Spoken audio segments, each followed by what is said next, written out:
Here we'll see an interesting result from optics where we have been given a plane mirror like this and we are looking at it edgewise right now, and then a ray of light is made to strike it. So this is the incident ray.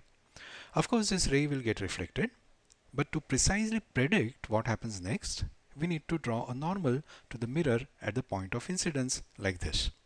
A normal is nothing but a perpendicular drawn to the mirror surface. Then we measure the angle made by the incident ray with the normal, this is called angle of incidence, and then reproduce that angle on the other side of the normal. And that helps us nail down the reflected ray like this, because angle of incidence and this angle called as angle of reflection, they are known to be always equal. Now let us try tweaking this ray diagram by rotating the mirror like this. And as I rotate the mirror, you notice that the normal is rotating and the reflected ray is also rotating. So let us put it down to some convenient position like this and mark the angles. This is the angle through which the mirror rotated and this is the angle through which the normal rotated. But these two angles must be the same because the normal always keeps perpendicular to the mirror. But the angle through which the reflected ray rotated is much larger than these angles. Why is that? That is because the reflected ray turns through this angle for two reasons. Number one, the reference, the normal from which it is measured, has shifted through a certain angle. So the reflected ray undergoes the same amount of rotation. And factor number two, this is not just the rotation of normal. It is also the increase in the angle of incidence. So if the angle of incidence increases by this amount, the angle of reflection must also increase by the same amount. So this factor rotates the reflected ray twice. Let us verify this numerically now.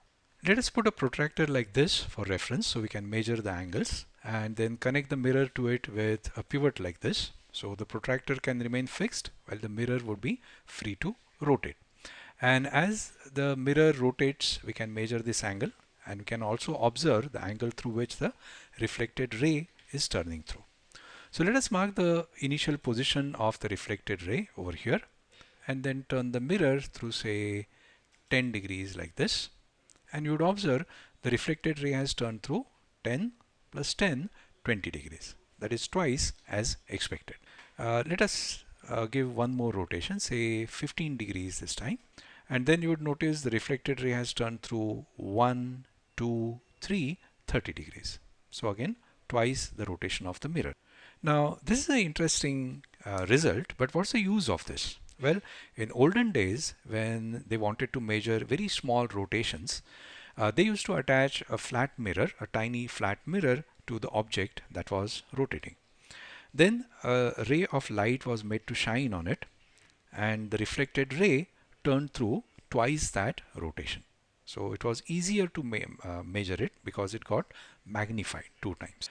There was another effect of this particular phenomenon, and that was last year in the city of London, but we'll see that in another video.